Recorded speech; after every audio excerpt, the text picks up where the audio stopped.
Você já ouviu falar em histórias assustadoras que acontecem na calada da noite? Em nosso canal Enigmas do Além, teremos a arrepiante história de uma criança que, sem saber de nada, desceu em uma corda amarrada em um balde até o fundo de uma cisterna profunda e escura para buscar água. Mas o que ela encontrou lá embaixo, no fundo da cisterna, mudou totalmente sua vida para sempre. Lá embaixo, uma velha misteriosa a atacou, tentando lhe enforcar com a corda. Descubra o que aconteceu com essa criança e por que tal velha assustadora queria enforcar esta criança. Se inscreva em nosso canal. Não perca essa história de terror, de horror.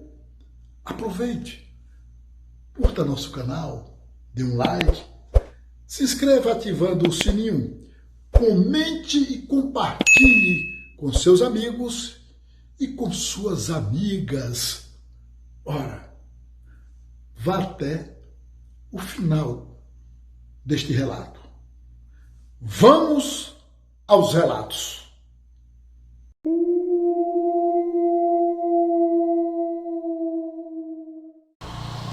Eu estou aqui com uma publicitária, uma pessoa inteligentíssima, uma das donas de uma empresa de comunicação, de uma agência muito legal, que é a agência 3 ou 21, eu chamo 3, mas é 21, né? 21. Agência 21, né?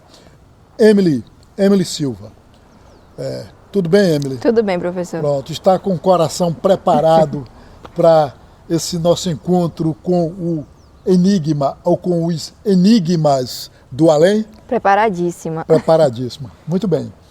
Emily, você teve várias experiências com o misterioso desconhecido, com o além, com o assombroso, com o fantasmagórico. Teve uma experiência que você teve, salvo engano, eu ouvi você comentando na agência, sobre a questão de uma vassoura. Era uma vassoura extraterrestre? Era uma vassoura fantasma? Que vassoura era essa? Como é que foi essa história da vassoura? Diga ali para a nossa câmera. Pronto, essa história aconteceu quando eu tinha mais ou menos uns 8 para 9 anos. Eu morava na casa dos meus avós. Nessa casa morava eu, minha mãe, minha tia, meu avô e minha avó. E aí, nesse período, houve uma pequena discussãozinha com um amigo muito próximo da família. Uhum. E aí, depois de um tempo, esse amigo da família voltou lá para casa pedindo uma vassoura de piaçava emprestada. E aí, a minha avó pegou, apesar de ser incomum alguém aparecer na sua casa pedindo uma vassoura de piaçava. De piaçava. A minha avó foi lá dentro, pegou a vassoura e emprestou para esse rapaz. Ele levou a vassoura. Depois de uns 3 dias, mais ou menos, ele trouxe a vassoura de volta lá para casa. Isso já era mais ou menos umas 6 horas da noite. Já estava próximo da hora de ir para a igreja, com minha mãe e com minha tia. E aí ele chegou lá, mas antes de entregar a vassoura de volta para minha avó, ele varreu a porta da casa 3 vezes. Ele passou a vassoura 3 vezes na porta de casa. A minha avó observou aquilo, achou estranho e até comentou com a gente. Mas até então a gente não viu nada de incomum naquilo ali, né? Mas ele foi até generoso, né? Ele como se estivesse pagando pelo uso da vassoura. Exato. Aí varreu a frente da casa 3 vezes. Mas mesmo assim, você achou incomum. Isso, a minha avó achou incomum aquela atitude. Mas a gente não deu tanta importância, né? Aquilo ali. E aí, minha avó pegou essa vassoura de piaçava e colocou ao lado da geladeira, na cozinha. Na cozinha. A cozinha fica no térreo da casa, é uma casa de andar, como é que é? Não, não é uma casa de andar. Lá, na verdade, tem a casa térreo, que é onde eu morava com os meus avós, e tem uma casa em cima. Só que a casa em cima estava desocupada. Certo. Não tinha ninguém morando, não. Certo. E aí a minha avó pegou a vassoura e colocou ao lado da geladeira. Isso. Antes de ir à igreja, com a minha mãe e minha tia, ainda cheguei a ver a vassoura ao lado da geladeira. Certo. Fomos para a igreja, assistimos ao culto e voltamos. Quem pra foi para a casa. igreja? Você, Minha mãe e minha tia. E sua tia. Isso. Sua avó ficou em casa. Minha avó ficou em casa. Minha avó não ia para a igreja não, porque minha avó, na verdade, ela é católica. Certo. Ela e minha avó são católicos. E na época a igreja que a gente ia era uma igreja evangélica. Certo. Então, quando a gente saía, era só mesmo nós três, eu, minha mãe e minha tia. E antes de sair, eu cheguei ainda a ver a vassoura ali ao lado da geladeira. Fomos pro culto, voltamos. E eu lembro que quando a gente voltou, a gente foi assistir o programa de Silvio Santos. Eu gostava muito porque tinha aquele quadro da gincana, que o pessoal passava por alguns obstáculos e quem vencesse ganhava um prêmio. E a gente estava lá assistindo, e lá em casa, na casa dos meus avós, era da seguinte forma. Aqui é a cozinha. Sim. E a porta do nosso quarto fica em frente à porta da cozinha. Certo. E nesse espaço aqui é a sala. Então, da sala você consegue ver a porta da cozinha. Certo. E ver a geladeira, não, né? Não via a geladeira, mas via a porta da cozinha. E aí, eu estava sentada em uma posição em que eu ficava de costas para a porta da cozinha, assistindo a TV, e a minha tia estava em uma posição que ela conseguia enxergar a porta da cozinha. Nesse horário, os meus avós já estavam dormindo já. Eles não estavam mais acordados, não. E a gente lá assistindo ao programa, dando risada, e aí, de repente, a minha tia tomou aquele susto, sentada no sofá e fez assim: Deus é mais, eu acabei de ver um negócio passando da cozinha para o quarto. Aí eu, que já era medrosa, aí eu já me arrepiei logo. Eu sempre tive medo dessas coisas. Aí eu disse: Deus é mais, o que foi que tu viu? Aí ela: não, eu acabei de ver uma sombra preta, comprida, passando sombra obviamente preta, né? Vai ser negra, né? Mas uma sombra comprida passando da porta da cozinha para o nosso quarto. Certo.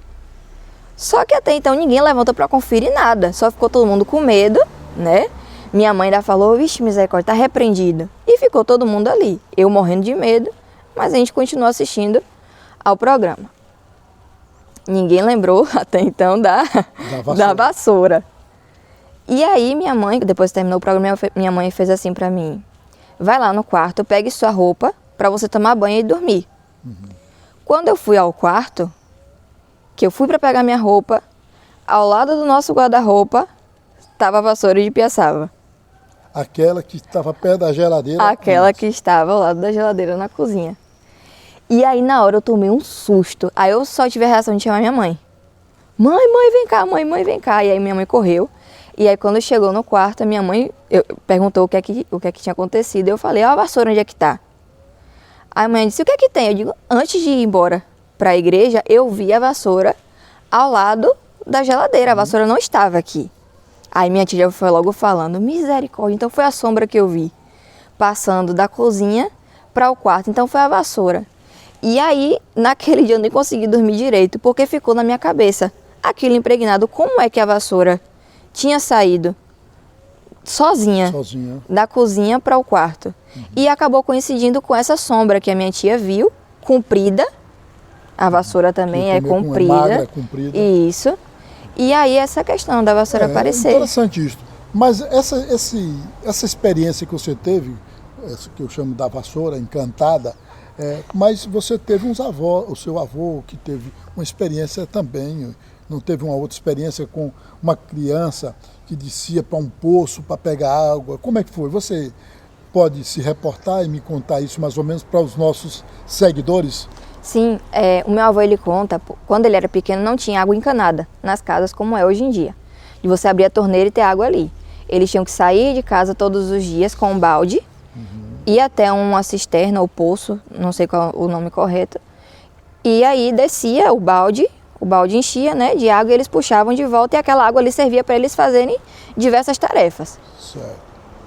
E aí, o meu avô conta que estava em um período em que a água da cisterna estava bem baixa. Então, o que acontecia quando a água estava assim? Os pais que tinham filhos pequenos colocavam os filhos dentro do balde, desciam a criança dentro do balde, para que lá embaixo elas enchessem.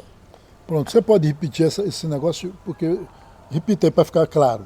Sim. Então, quem tinha filho pequeno, Sim, o pai colocava dentro da lata, do balde, daquela lata ali, colocava o guri ali dentro e tinha algum suporte com a corda e descia. Isso. Até o fundo do poço. Até o fundo do O poço. guri lá dentro. Isso. Sim, e o guri lá embaixo fazia o quê? Aí ele enchendo o Porque balde. tinha pouca água. Pouca a água. vazão estava muito fraca, e então a criança com uma cabaça ou com alguma vasilha qualquer ia enchendo a lata. Não é Isso.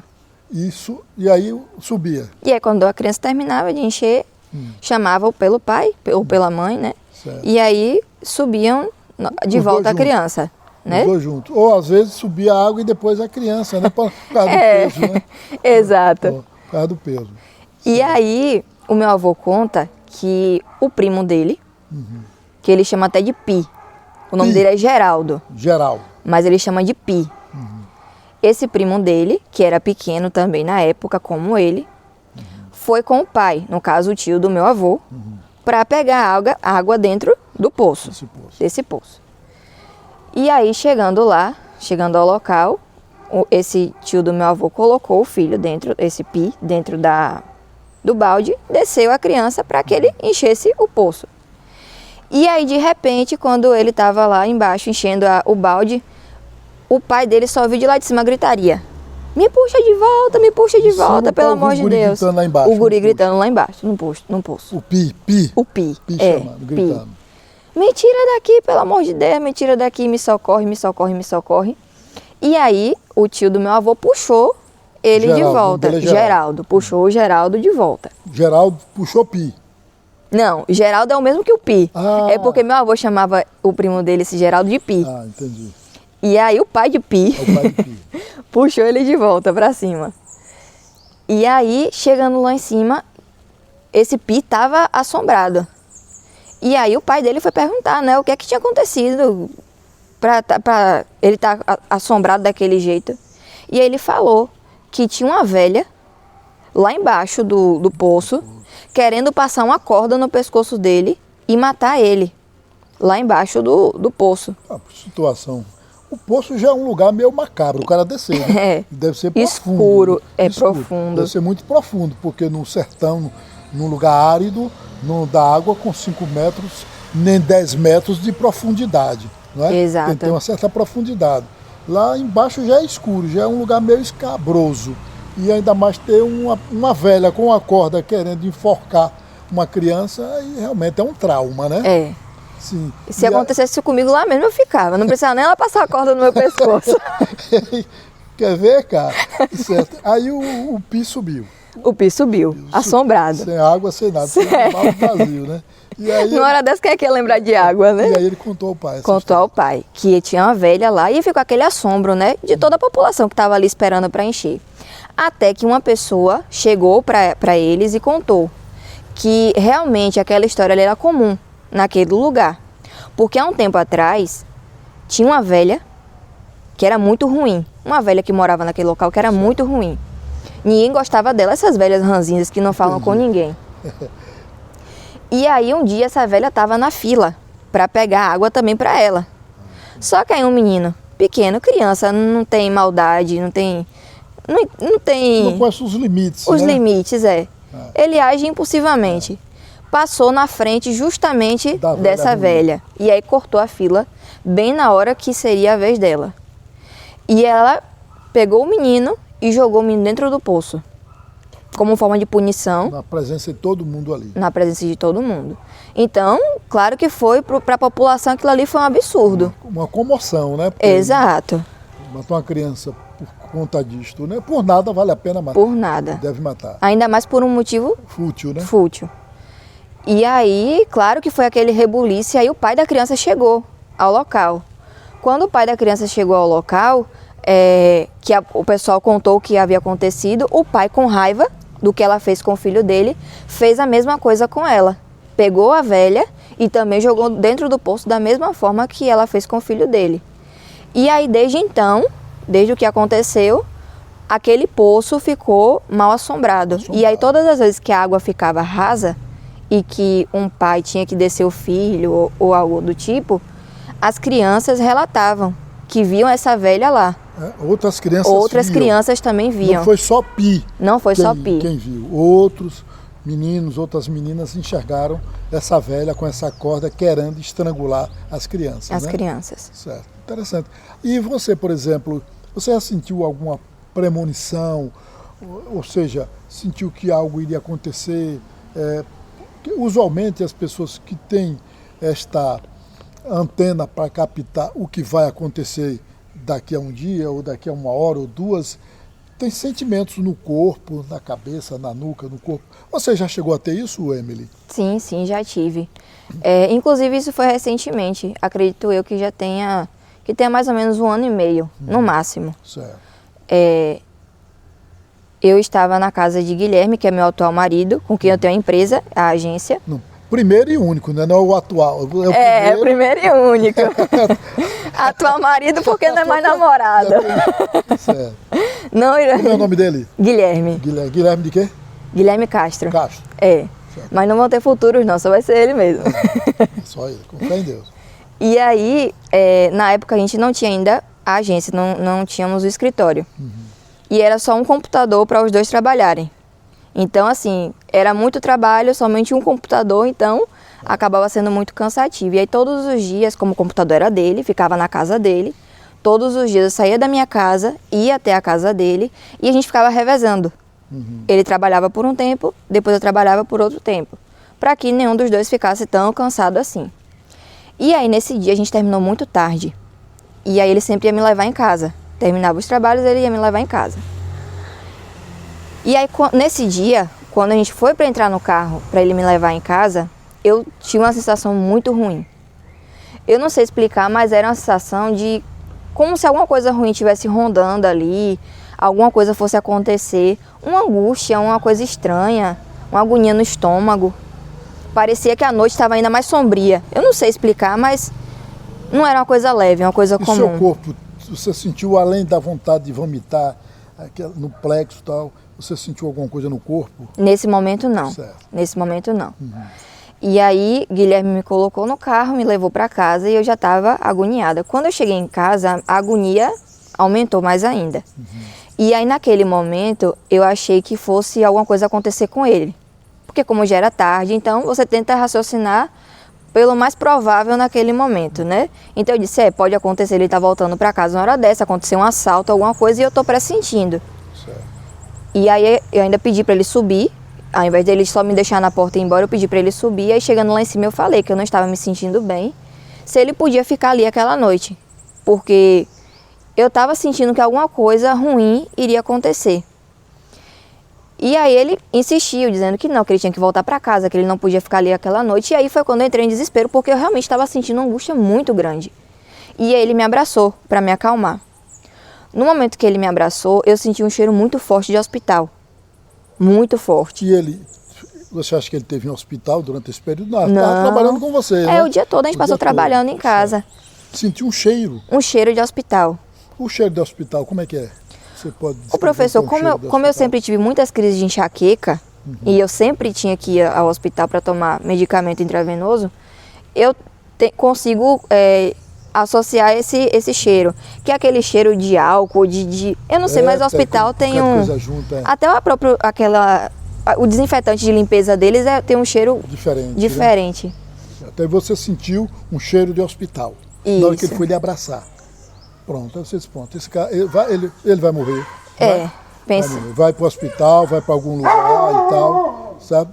Tranquilo. Aí são os cachorros que ficam aqui representando os enigmas do além. Ele sempre está nos sinalizando quando vê algo de misterioso rondando, viu? Pode ficar tranquila.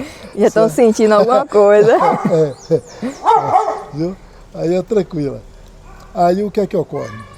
Aí você o abraçou e teve esse sentimento muito grande que foi até do cheiro de hospital. Sim. Quando você abraçou seu namorado, que é o seu atual marido. Exato. Pronto. Aí você falou para ele? Eu contei para ele e para minha mãe também, que estava presente, que eu estava sentindo esse cheiro de hospital, muito forte. E aí eles me acalmaram, né? Eu fiquei sentada no sofá por um tempo, eles me deram água, pediram para me acalmar, mas aquela agonia não passava. Aí chegou um momento em que aquela sensação de que seria com ele sumiu da minha cabeça. Como se fosse assim, algum aviso de não vai ser nada com ele. O que você está sentindo não vai ser nada com ele. E aí eu pedi para que minha mãe ligasse para a casa dos meus avós. Para saber se estava tudo bem com eles. Só que como já era muito tarde, como eu falei anteriormente, minha mãe ficou com o receio de ligar para a casa deles e eles até acharem que a gente estava escondendo algo. Porque se a gente ligasse assim, não, liguei só para saber se está tudo bem, eles não iriam acreditar. Iriam achar que ia acontecer alguma coisa, a gente não estava querendo contar. E aí eu disse, mãe, não, realmente, deixa para amanhã e aí eu falo com eles para ver se está tudo bem. E aí no outro dia, se eu não me engano, mãe até chegou a falar com eles, perguntou se estava tudo bem lá em casa e estava realmente tudo tranquilo. Fui mais uma vez para a casa de Guilherme para trabalhar e quando já era noite novamente, por volta das 6 horas, eu comecei a me sentir mal de novo. Uma sensação ruim. Quando a sua pressão está baixando, que você fica meio tonto. E aí nesse momento, eu falei para Gui que eu não estava me sentindo bem. Um lado meu eu senti como se estivesse adormecendo. Um lado? Um lado.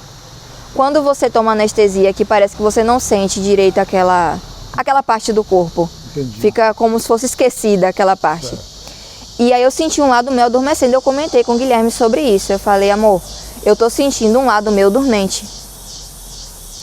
E aí, só que até então, né, achou que era só até estresse do trabalho, um desconforto. Passado uns 30 minutinhos, o meu celular começou a tocar. E aí quando eu atendi, era a minha tia. Quando eu atendi, a minha tia falando, ô Emily, tem como você vir aqui em casa porque acompanhar Painho no hospital? Porque Painho não tá bem. Painho acabou de entrar no carro aqui. Seu avô. Meu avô. Minha tia falando comigo. Painho acabou de entrar no carro aqui com um lado todo adormecido. Pelo que parece, ele tá tendo um AVC. E aí naquele momento eu já associei tudo o que estava acontecendo. Então foi o mesmo lado que você sentiu? O mesmo lado que você sentiu adormecer? O professor, pelo que eu lembro, foi, porque eu lembro que foi o lado direito. E se eu não me engano, com o meu avô também foi o lado direito. O seu foi a perna, o braço ou o que foi? A perna e o braço. E o braço, adormeceu. Era um mesmo. lado todo. Adormeceu. Adormeceu. E eu não tive dor de cabeça, nada que pudesse explicar aquela dormência que eu senti. Não teve nada que causou aquilo, entendeu? Foi uma coisa assim, rápida, causou um desconforto e logo depois eu recebi a ligação e já não estava sentindo mais nada. Não foi uma coisa que permaneceu.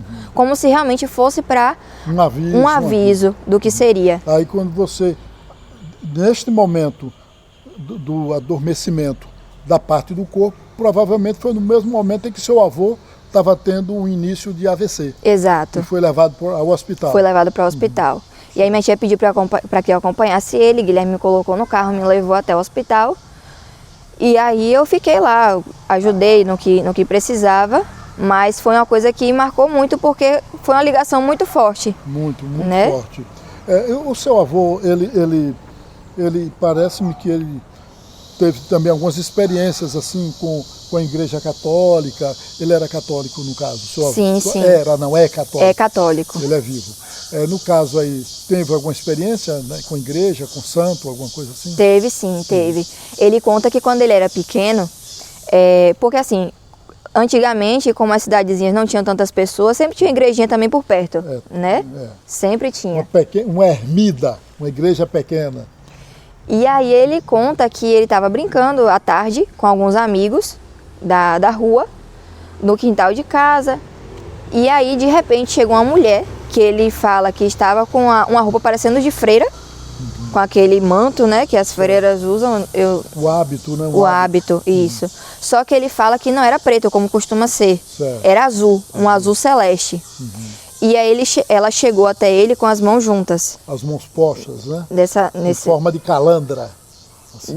dessa forma. Certo. E aí ela chegou até ele conta que ela tinha uma voz muito serena, que passava uma paz, uma calma muito grande.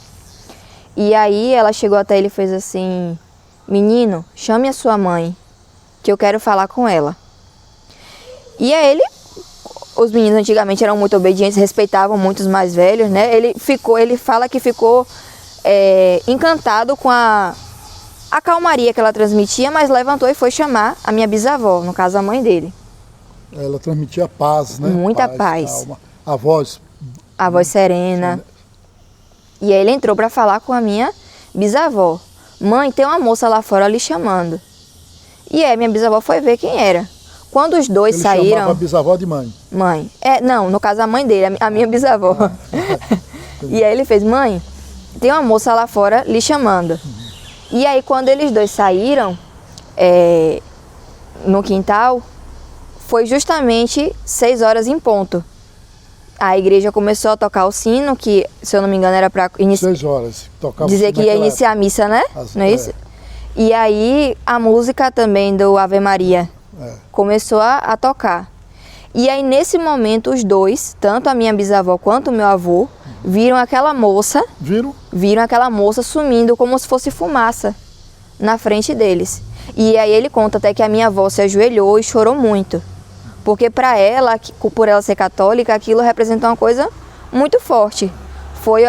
Ela nunca me falou o que é que aquilo representou para ela, mas eu acredito que tenha sido para ela a presença de uma santa, de alguma imagem... Algo milagroso, algo, né, para ela que tem muita simbologia, né? Mas o que conta de verdade é que seu avô viu essa senhora, essa religiosa, né, com este hábito, com uma voz boa, agradável, né, e transmitindo para ele uma energia e uma paz e dando um recado a ele. Sim. Dando um recado, no horário das 18 horas. Das 18 horas. Das 18 horas, certo. Emily, no seu caso, você dentro de casa, fora a casa que você era pequena, que teve aquela experiência com a vassoura e etc., você dentro de casa já teve outra experiência além da vassoura?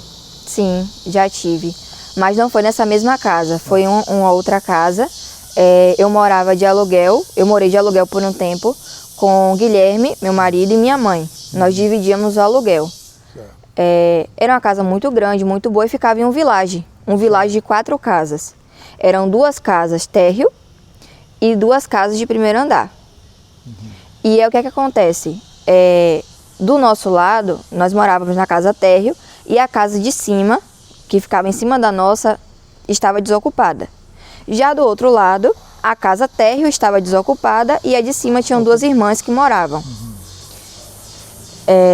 E aí teve um período que, inclusive, foi até perto da gente se mudar, do período de mudança dessa casa, nós começamos a ouvir alguns barulhos, principalmente à noite. Quando o sol já tinha se posto, a gente já começava a ouvir alguns barulhos na casa ao lado, a casa térreo, ao lado, que era vazia. Só que até então a gente não dava tanta importância, porque sempre tinha alguns pedreiros indo para lá para concluir uma reforma que tinham iniciado. Certo. E a gente imaginava que eram eles, né? E aí... Mas essa foi à noite, não se faz reforma à noite, é muito raro. Muito raro. Mas mesmo assim a gente não dava tanta importância, que a gente tem muito esse problema de não querer acreditar, a gente às vezes é racional demais, né? E aí, nesse dia, nós começamos a ouvir um barulho muito forte na casa ao lado, um barulho muito forte. Inclusive, tinha uma porta de alumínio que dava acesso ao fundo da casa. Então, e as casas eram todas padronizadas, então em todas as casas tinha essa porta de alumínio. Fechava por dentro? Fechava por dentro. Com o que fechava? Um ferrolho. Ferrolho. Passava o ferrolho e ela ficava trancada, fechada. Então, pelo lado de fora, ninguém poderia abrir. Não, ninguém. Só poderia abrir quem estava pelo lado de dentro. De dentro, poderia fechar também. Exato, quem estava fora não tinha acesso nenhum. Se alguém entrasse pelo fundo da casa, não tinha acesso, não conseguiria abrir. E aí nós escutamos uma batida muito forte, como se essa porta tivesse se fechado. O vento, quando bate, que empurra a porta e faz brá. E nós ouvimos esse barulho na casa do lado, na casa térrea. E aí todo mundo se assustou naquele momento. E aí, junto a isso, esse barulho da porta batendo, nós começamos a escutar barulhos dentro da casa, como se estivessem batendo nas paredes. E aí eu, na brincadeira, que eu me arrependo disso, mas a gente, como eu disse, não quer acreditar no momento, cheguei na porta da cozinha e bati. Você bateu depois que bateram lá ou você bateu primeiro? Eu bati primeiro. Bateu. Só estavam alguns barulhos soltos dentro da casa. Certo. E aí eu cheguei e bati 3 vezes na parede.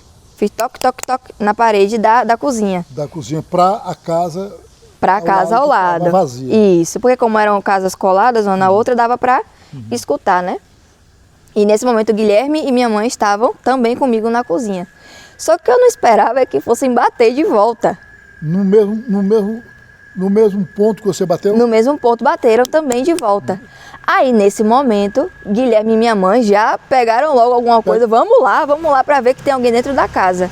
Porque até então a gente disse, não, alguém aproveitou que a casa estava aberta e entrou na casa. E aí A casa estava aberta, a porta da frente. A porta da frente. Mas era um vilage, era fechado para a rua, né? Fechada para a rua, isso não tinha perigo não. Não tinha perigo. Mas a porta de acesso à casa ficava aberta porque quando os pedreiros iam, eles tinham... Era escancarada ou encostada? Não, era a porta de vidro de corrente, ela ficava encostada. entendi. Ninguém dizia que estava aberta. Certo. E aí... Então vocês abriram a porta de correr. Eu não fui não, eu não fui não.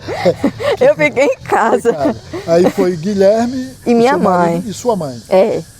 Aí eles foram lá para ver quem é que estava dentro da casa, isso já estava escuro. Lá, acenderam a lâmpada? Não, E não, foram com a casa quem? toda escura. Eles levaram o celular, a lanterninha do celular. Cada um com a lanterninha do celular. Isso, procurando para ver se tinha alguém na casa.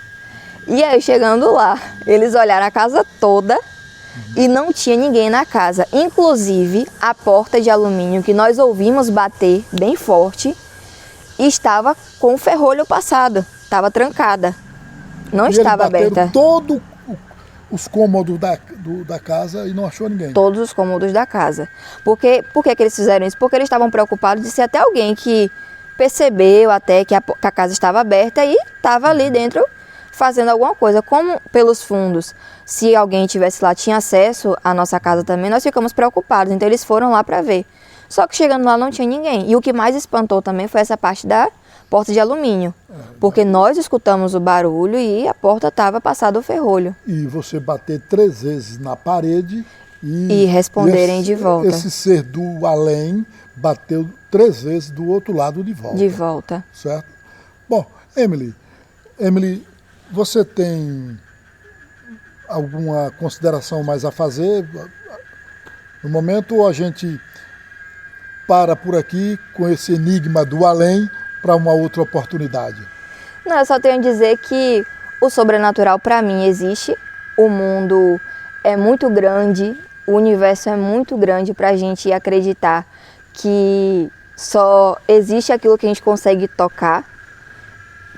Tudo que é intangível a gente não acredita, então para muitas pessoas o sobrenatural é inexistente, mas eu acredito muito. Essas experiências me fizeram acreditar. Por muito tempo eu não quis acreditar, mas não por desrespeito, por medo mesmo, que eu sou muito medrosa. Mas essas coisas me trouxeram a prova de que existe e que a gente tem que também saber respeitar, saber lidar, nunca confrontar aquilo que você não sabe. Estas foram as palavras e as experiências de Emily com o enigma do além. Obrigado, Emily. Obrigada ao senhor, Obrigado. professor.